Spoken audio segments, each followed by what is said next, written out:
झील जन्म हैला बोली बापा तार गुरुंडी थिबा शिशु को मोटरसाइकेल आनी रास्तार छाड़ी दे चलीगला। कथारे अच्छी घरे जदि झील जन्म हुए ताहले समस्ते कहते घरे लक्ष्मी प्रवेश कले, किंतु यह एक दुखद दृश्य वर्तमान आम देखिपे। बापा तार छोट छुआ को जो छुआ की गुरुंडुछि ताको मोटरसाइकेल आनी रास्तार छाड़ी दे चली जाउछि एवं से छुआ देखंतु गुरुंडी गुरुंडी जाई केमिति रास्ता मझी को चली जाउछि।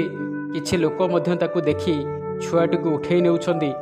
कौनसी दुर्घटना आहिबा पूर्वरु छुआटी को उठेई नै जाउछंदी लोक माने, हृदयवान लोक माने।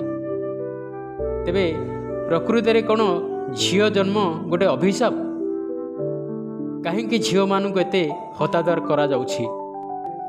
जो झील जन्म हैला परे से झीर रूप नहीं थाए, भौणीर रूप नहीं थाए, धीरे धीरे मार रूप नहीं थाए, जहाँकि संसार को सृष्टि करि थाए। सेई झील आज गुरुंडी थिबा अवस्था रे ताको बापा रास्तार छाड़ी दे चली जाउछि। यह एक दुखद दृश्य। Bureau report, Omkar news Odia.